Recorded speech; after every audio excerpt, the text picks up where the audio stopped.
welcome back to my channel. It's me again, Tina, and today we are going to talk about animal bite or a dog bite.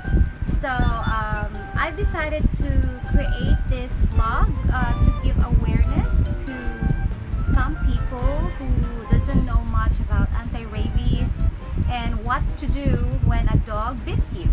Okay, so if you're new to my channel, please do not forget to click the like and subscribe button below. And so let me just give you a short story of what happened to me yesterday. Okay?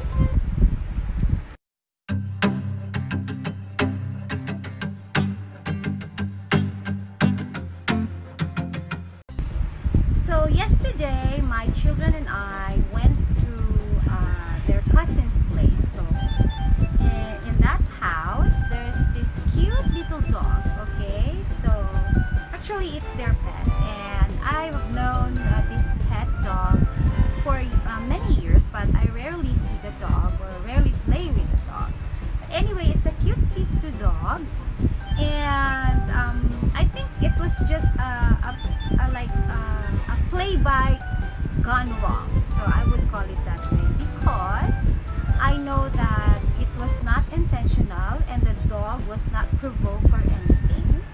So let me just show you. So it looks like just a small scratch, but there was actually there's a small wound there yesterday, but it looked better now. Okay, and here's the other one. So it was not intentional, so I was playing with the dog, and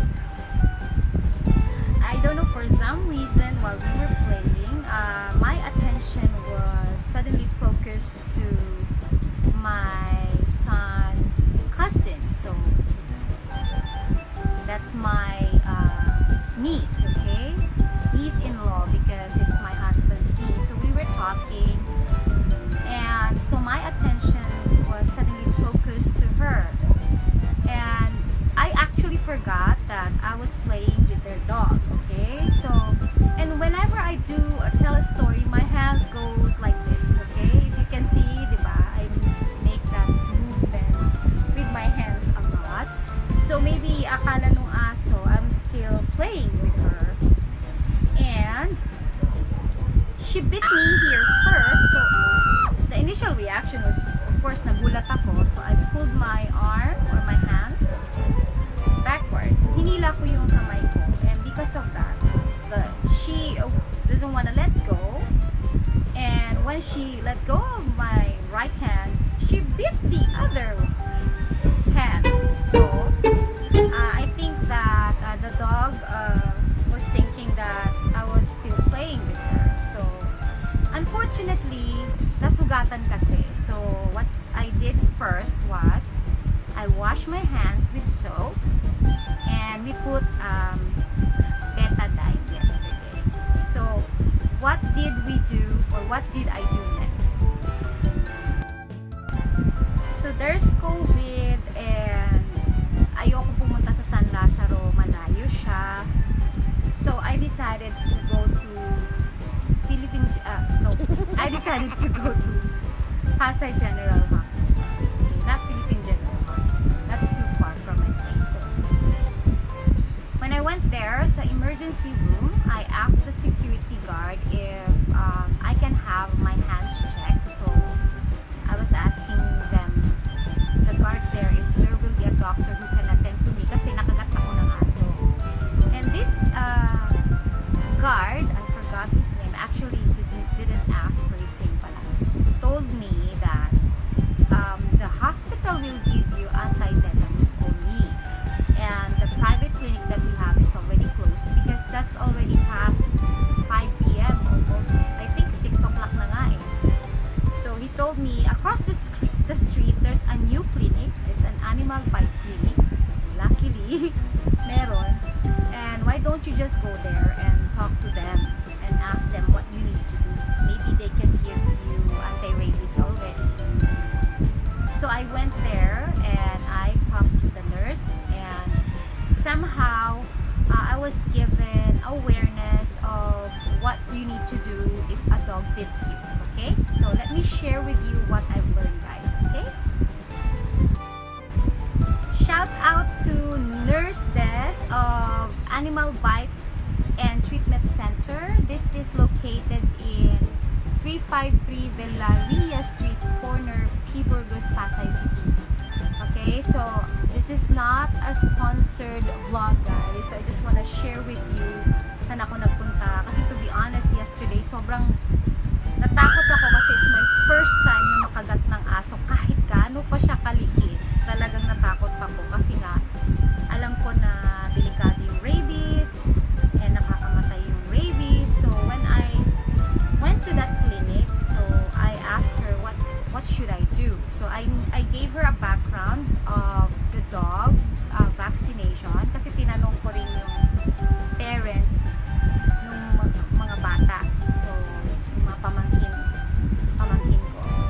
in-law. Okay, so and so she told me na the dog has vaccines. Okay, that's good, but it was not completed, and may anti-rabies din pero matagal na because the dog is now 6 years old, so malaki na siya. Then I gave that information to Nurse Des, and then she asked me, did you clean your wound? Did you wash it with water and soap? And I said yes, I wash it with water and soap, and I put betadine. And she checked the wound. Sabi niya, so hindi naman siya malalim pero nasugatan kasi, even though parang scratch lang yung isa dito, yan, pero yung other side talagang nasugatan siya. So she told me na tama naman yung ginawa mong first aid, nahugasan siya pat. So the good thing is malinis yung aso. It's a pet dog, so you will assume na malinis yung aso kasi kahit pa paano nagkaroon siya ng may mga vaccine siya at meron siyang anti-rabies. She explained to me that the anti-rabies given to the dog is for the dog. So that's protection of the dog para hindi siya magka-rabies. But it's not really a protection for humans. So she explained to me na it is still safe na magpa-inject ako ng anti-tetanus and anti-rabies. So that's why I proceeded with that procedure and decided to take all the necessary injections that I needed for security or health reasons then. Okay? So guys, I found out that there are different types of exposure or categories of exposure when you're bitten by an animal. Okay? So first, category of exposure, merong 1, 2, and 3. So if it was, if I understood it correctly, ang pagkakasabi ni nurse sa akin is category 1, yun yung mga wala pang kagat o yung mga may alagang pets na pwede silang ma-scratch ng aso nila, so they can actually get anti-rabies vaccine. Hindi siya COVID-19, okay? Anti-rabies vaccine. And yung category 2 naman, yun yung nakagat ka, okay? So like yung case ko, ayan. Kita nyo ba? Yan. So kailangan ko ng parang sa first shot, anti-tetanus dito, and then dalawang anti-rabies shots, okay? So sa susunod na balik ko, 2 shots ng anti-rabies. So akala ko isang beses lang injection or isang beses lang i-injectionan per session. Hindi pala. Dalawang injection ng anti-rabies. So pagbalik ko, another 2. And it needs to be done in 1 week. So makakomplete ko yung injections ko ng December 26. So ang ganda ng Christmas ko, diba? So but I take full responsibility because nobody told me to play with the dog. Mahilig lang po talaga ako sa pets. So if you can see my other vlogs, may mga vlogs ako ng mga pets ng mga pinsan ko. Actually, wala akong pet talaga kasi wala na akong time na mag-alaga ng pet. Dati meron. So that's why ngayon, nakikipet na lang ako sa mga ibang owners, okay? Ayan. So, lesson learned, pag hindi mo talaga ganun kakilala pa rin yung dog, kahit gaano siya ka-cute, huwag ka muna makipaglaro sa kanya. Okay? But, anyway, so, ang mahalaga lang sa akin is that nagkaroon ako ng awareness and nakapag-umpisa na ako ng aking treatment, and I believe that I will be okay. Gregory, ang sabi sa akin ni nurse Tess, yun yung nakagat ka, kunwari from neck pataas or sa genital part or areas na, yung areas na delikado, okay? So, yan, neck up, sa private part, or malapit doon, at pag malaki talaga yung sugat, another injection pa pala yun, at sa mismong sugat ini-inject yung anti-rabies, okay? So, ayan, so my first shot was given to me today, 12/18.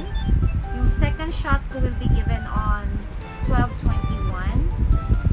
And then another shot on 12/25. But since it's Christmas Day, magmo-move kami ng one day. So it's gonna be 12/26. And the last one is going to be on January 15, 2021. Oh my God, ang dami kong injections, guys. So, maganda lang doon sa clinic, yung first shot ko, 800 pesos, including the anti-tetanus. And yung next na mga shots ko, 700 pesos. So, I decided to take the shots in that clinic instead of going to San Lazaro because ayoko mag-travel papuntang San Lazaro. And I don't know kung may pila, pero ayoko rin pumila kahit libre siya. And palagay ko pag pupunta ako doon, it's either mag-grab ako or magta-taxi ako. So, it's practically the same. So, mas maganda na dito na lang ako pumunta sa clinic na to. And guys, napakalinis ng clinic nila. So, I'm gonna share the videos with you. And again, clear ko lang, hindi ito sponsored. Gusto ko lang po talaga magbigay ng information about this kasi na-experience ko siya personally. And I wanna share it with you. And medyo gumawa ko ng konting research about anong gagawin pag nakagat ka ng aso. I'm not a doctor, guys. So, syempre, it's still best na pag nangyari yan sa inyo is you consult an expert. Pero ako, share ko lang yung experience ko at yung mga information na nag-gather ko about dog bites or animal bites. Okay? Kami. Ayan. Paano na ako? Bulldog mo. Mag-injection na kami. Ano na? Okay na. Papakita natin. Paano ba ito? Pakita ko sa mundo. Hindi marami kasi hindi aware kung ano ba talaga yung anti-rabies, kung nag-salva o dapat yung aso lang.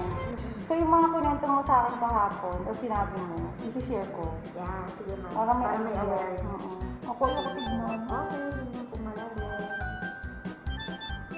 Ayan. O, parang sugat lang ng langgam. Isa pa lang yun, anti-rabies pa lang. Kabila naman. I-move natin ang konti. Ayan. Okay. Ito ang anti-tetanus. Hindi po, Anti-rabies pa din? Oh my dalawa po God. side. Naku, dalawang side pala. Bale, tatlong. Oh my God, tatlong injection. After 3 days, tatlo ulit? Hindi po, dalawa na. Oh my God. So, huwag tayong pakanda sa aso, ha?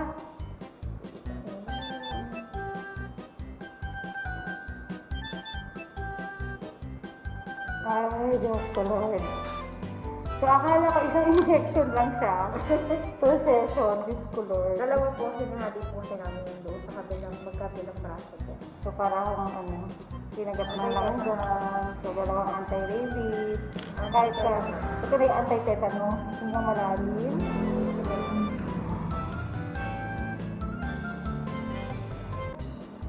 Ayun ang medyo masakit. Ng konti. Yeah. Mabigat po ito ma'am. Oo. Ganun-ganun na lang po. Okay. So, feeling ko nga. Ito yung feeling ko yesterday after kong makagat. Yung sinasabi ko, mabigat. Okay guys, so tingnan nyo. Mali lang yung bite sa akin. Pero still, kailangan ko magpa-inject. Ayan. At kita nyo ba? O, diba? Hindi naman ako masyadong napuruhan ng pet ng pinsan ng anak ko. Alright.